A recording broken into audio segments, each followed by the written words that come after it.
memahami peran, terutama dalam peran dari sosial ekonomi gaming. Bisa dipahami kan? Berarti pengertian peta jangan sampai ketika kita belajar pemetaan sampai pertemuan 7, peta pun nggak tahu apa ya kan, itu bahaya ya. Peta dalam bahasa Inggris disebut dengan map, MAP, bukan map ya. Kalau map kan itu tempat kertas kan, tempat video, tempat contekan-contekan kalian waktu mau ujian kan gitu ya, dimasukkan situ. Jadi bersumber dari bahasa Yunani ya, dari bahasa Yunani, bahasa Yunani-nya mappa yang artinya kain penutup atau taplak. Jadi peta itu berasal dari bahasa Yunani yang arti katanya dalam bahasa Yunani itu adalah kain penutup atau taplak ya. Bisa dipahami? Peta merupakan gambaran konvensional. Ada konvensional kan, ada namanya bank syariah dengan bank konvensional gitu ya, tapi jangan samakan dengan bank ya. Peta merupakan gambaran konvensional permukaan bumi, baik sebahagian atau seluruhnya pada bidang datar yang diperkecil dengan skala dan dilihat, ada skalanya, dengan skala dan dilihat dari atas dengan tulisan tertentu. Sampai di sini pengertian ini paham nggak kira-kira? Jadi peta itu gambaran, ya kan, gambaran permukaan bumi, sebahagian atau seluruhnya. Misalnya peta Sumatera ya, itu peta Pulau Sumatera aja kan. Peta Kecamatan Pandan, peta Kecamatan Pandan aja. Tidak mungkin ikut kecamatan lain karena sebagian atau seluruhnya. Yang mana konvensional permukaan bumi baik sebagian atau seluruhnya pada bidang datar. Ya kan, pada bidang datar lah. Berarti bukan cekung, lembung dan sebagainya. Bisa dipahami kan? Yang diperkecil, tentu yang kecil nggak mungkin kita gambar peta Kecamatan Pandan sebesar Kecamatan Pandan ini kan nggak mungkin kan? Mungkin nggak?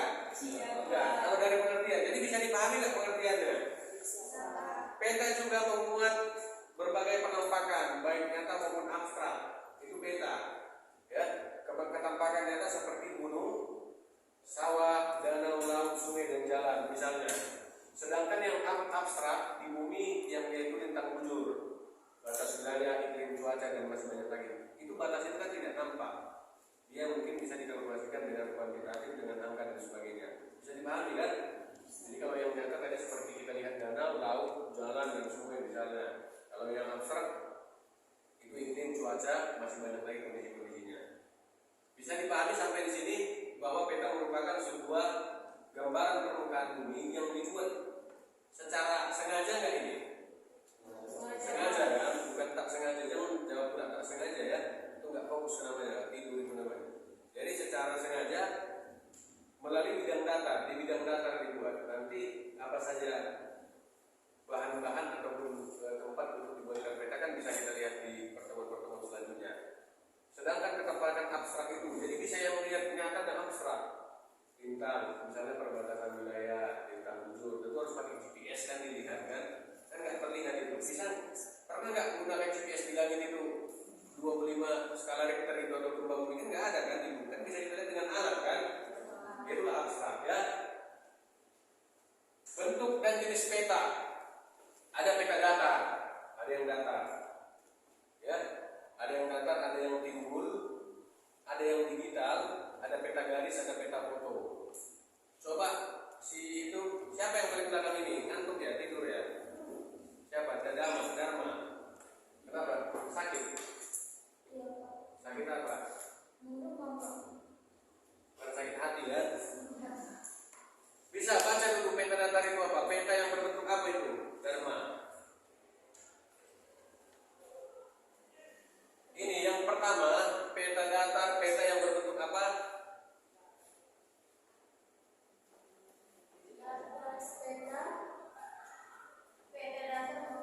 Iya yang nggak fokus, kan bisa dibaca. Peta yang berbentuk datar dan cara pembuatannya pada bidang datar, ya, seperti kain, kertas, dan kanvas. Itu yang pertama datar, ya. Jadi nggak bisa menjadi timbul itu kalau di situ kan, ya kan? Kalau di kain kan nggak tentu harus dibuat lagi kain yang lain baru timbul atau disulam dan sebagainya. Itulah pengertian peta datar. Kalau timbul dibuat menggunakan teknologi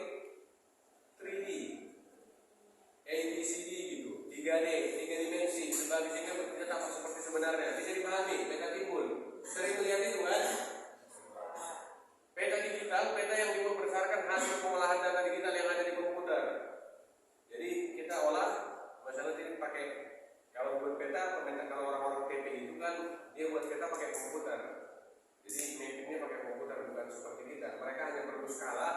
Misalnya kita membuat kecamatan Pandan petanya, skala Pandan, misalnya kecamatan Pandan lintang utara, ujung timurnya berapa, itu disampaikan itu mereka bisa buat peta. Itu kalau dalam teknologi pemetaan secara komputer, kira-kira gitu ya. Bisa dipahami kan? Ada peta garis.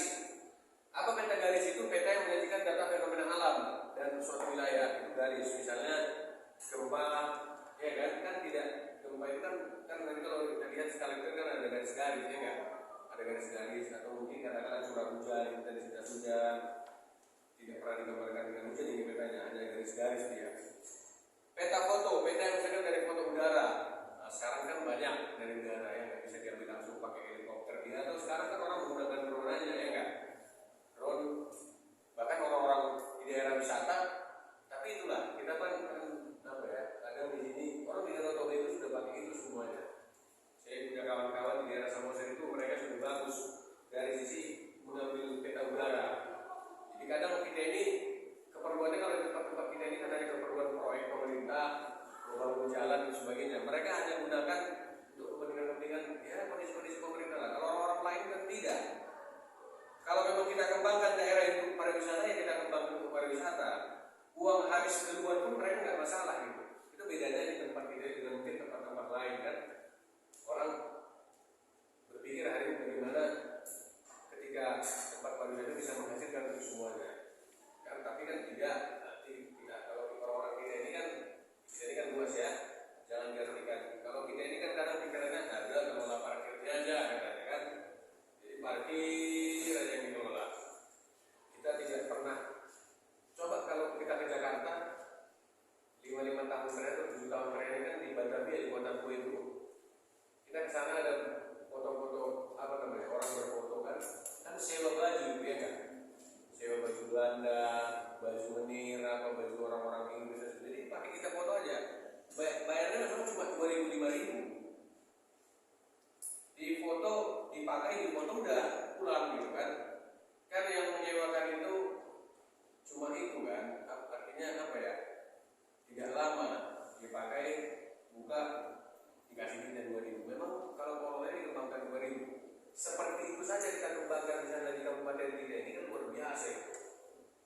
Misalnya kita beli baju adat, ya nggak bisa 34 provinsi lah, 55 Jawa, Batak, Aceh misalnya. Ya udah kita semua aja orang berbeda. Jadi orang sama ini baju Aceh ini kak, kakak berfoto aja di situ. Jadi kita foto, kita cucikan baju saya. Ya orang itu bayar sewanya aja kan. Ada nggak yang terpikir seperti itu? Nggak ada kan? Ada nggak? Di sini yang orang Tapeng Sibolga lah, ada? Nggak ada kan? Sulit kan? Jadi bahkan di kota orang mengejarkan baju Belanda itu. Jadi biar kayak menir-menir itu dipakai di foto nanti dengan sepeda kan? Sebenarnya kan kita hal seperti itu bisa kita kembangkan. 5.000, 2.000 berapa orang yang datang dari sini sampai malam hari. Kita kembangkan kan bisa. Tetapi mau apa tidak? Jadi itulah tugas-tugas orang-orang sosial ekonomi perikanan. Jangan hanya kita bicara bagaimana nanti kita melamar PNS. Ya, melamar PNS itu nggak ada salahnya, terserah kawan-kawan lah, terserah mahasiswa lah ya kan. Tetapi hari ini bagaimana kita caranya memanfaatkan? Karena dalam pemetaan itu kita harus memanfaatkan. Masa kita menggunakan drone aja, kita tinggal di daerah pariwisata kita sulit. Orang di provinsi lain tempat itu orang sudah belajar bahasa Inggris walaupun mungkin dalam kekurangan writing menulis, tapi bercakap. Apa bahasa Inggrisnya speaking kan? Dia speak sudah bagus bicara. Kita bahasa Inggrisnya kadang masih ada pasir-pasirnya kan? Ya kan? Jadi itulah keperluan kita. Makanya pertanyaan, siapkah kita menjadi daerah pariwisata? Apa yang tak ada, gunung, laut, sungai kan? Semua ada. Jadi hal-hal seperti itu aja. Coba beli aja baju 10 baju adat. Nah, duduk di pantai Mosura atau pantai Pandan misalnya begitu. Udah kasihkan sekali sewa 3.000 aja, memang duit kecil ya kan. Nah, tapi mau nggak kita? Ya, saya pikir nggak mau. Kalau masuk di sini kan maju dia, ya kan. Jadi ada hal-hal yang memang harus kita perbuat biar orang melihat kita dalam misalnya kita menangani konflik nih, ya kita tidak lagi berkonflik kan gitu ya, konflik ini, konflik teman, konflik rumah tangga dan sebagainya. Itu belum bisa manajemen diri kita, ya enggak? Jadi inilah bentuk dan jenis peta, ada 5 tadi. Apa saja? Apa saja Aprisa? Apa saja petanya? Ulangi dulu.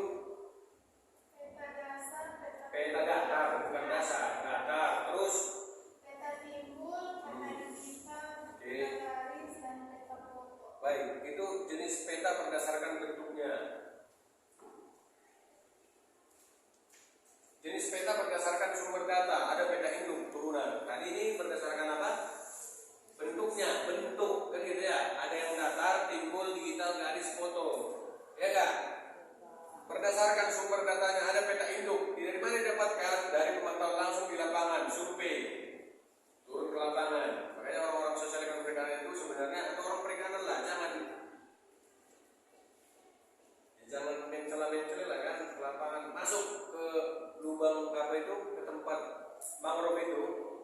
Aduh Pak, masa kaki katanya, kan kena semut. Jadi kalau putih, kalau kita nanti belajar ekologi perikanan itu semester 2, nanti kita menghitung keramatan mangrove itu, masuk lagi ke mangrove itu. Kalau yang laki-laki kan bisa kan celana dia, bisa celana pendek kan. Kalau yang putih merah kita semua itu kan. Jadi hal-hal seperti itu biasanya banyak yang nggak tahan. Makanya lumpur itu sendiri kalau kita masuk ke mangrove kan bisa untuk anti nyamuk kan, lumpurnya sendiri gitu. Sudah pernah tahu lumpurnya? Kalian gimana sih orang pesisir? Tahu mangrove kan bakau? Si Andri tahu? Tahu Pak. Sudah pernah masuk? Sudah Pak. Nah, mengukur nanti ada apanya praktiknya tentang mengukur kerapatannya, kerapatan mangrove. Ya, orang kalau di Riau sana itu buah mangrove itu dijadikan apa ya Andri? Dijadikan jus, sudah dijadikan kerupuk. Kita masih individu aja kan. Nah, itu yang perlu saudara. Jadi siap tak kira-kira dalam 4 tahun ini menjadi atau dalam 2 tahun lagi menjadi mahasiswa kan sudah semester 5 di ceritanya ya. Jadi semester 2 semester 3 semester ke depan siap nggak membuat perubahan itu? Sebenarnya harus. Ya kan, kesempatan terbuka lebar ya. Kalau sumber data tadi ada peta induk, ada peta turunan. Jadi jenis peta berdasarkan keadaan objek, ada dinamik, ada stasioner. Apa stasioner itu? Jenis peta stasioner menggambarkan keadaan atau objek yang stabil atau sifatnya tetap. Jadi kalau kita mengukur kemiringan pantai, misalnya pantai Pandan itu kita ukur kemiringan, kan alat mengukurnya tentu apa alat mengukurnya? Tahu? Alat mengukur jalan berapa apa alatnya itu? Nah, jadi jawab lah, jangan meter nggak ada kalian jawab ya. Oke, diukur. Jadi harus 3 kali ulangan dibuat. Misalnya ini jarak ini, 500 meter ke depan diukur lagi, 500 meter ke depan diukur lagi, biar ada perbandingan, biar dapat nilai rata-rata. Ada 3 kali ulangan. Begitu juga dengan peta dan per stasiun. Ya kan, stasiun 1, 2, dan 3. Itu kalau nanti mengukur kedalaman laut bagaimana, kalau orang-orang perikanan harus tahan lah ya terhadap hal seperti itu. Jadi per stasiun itu adalah per bagian, misalnya ulangan 1, ulangan 2, ulangan 3. Nanti kalau orang-orang berpendapat itu salah, tentu kita punya ulangan kedua kan gitu kan. Karena 500 meter ke depan setelah kami itu kami ukur memang sudah segini kemiringan pantainya, kira-kira begitu ya. Ya, jadi jangan pula kalau orang perikanan sudah 5 semester kuliah, alat untuk mengukur kemiringan pantai Pak, meteran. Ya. Makanya apapun yang dicakapkan seorang guru itu, ketika salah nggak apa-apa dibenarkan, izin Pak, Bapak salah. Saya bukan salah sebenarnya. Rupanya nggak ada yang tahu. Masa mengukur kemiringan pantai nggak ada yang tahu? Udah semester 5 kan? Apa alat mengukur kemiringan pantai? Kalau kita mau budidaya ikan air tawar, ikan lele misalnya, pH ada pH. pH itu apa? pH. Tingkat keasaman. Oke, ada 7, ada 8. Jadi tingkat keasaman yang paling baik untuk budidaya ikan air tawar berapa? 0,05. Wah, enggak di atas lah, 7, 8 lah ya pH-nya. Alat mengukur pH apa? pH meter. Di biologi kan udah dipelajari kan? Yang lebih SMK perikanan lah. SMK perikanan dulu jurusan apa? SMK 3 ini bukan SMK perikanan. SMK juga ya? Industri listrik. Oh, bukan perikanan aja ya? Ya, itulah kira-kira gambarannya bahwa per PT itu ada bagian-bagiannya. Jadi kalau peta berdasarkan skala, ada peta kadastr sangat besar. Jadi 1 sampai 100 hingga 1:5.000, 1:100 sampai 1:5.000 peta besar. 1:250.000 peta sedang, 1:250.000 sampai 1:500.000 peta kecil. Merupakan jenis peta yang berskala lebih besar dari 1:500.000 sampai dengan 1:1 juta. Ini biasa digunakan untuk menggambarkan peta negara atau bahkan dunia. Ya, bisa dipahami? Jadi ada peta kadastr atau sangat besar, ada besar, sedang, peta kecil. Peta kecil itu ya 1:1 juta. Jadi misalnya dia biasanya Pak digunakan untuk menggambarkan peta negara atau bahkan dunia. Karena semakin banyak yang diisi dalam peta tersebut, ya kan? Ya, Pak.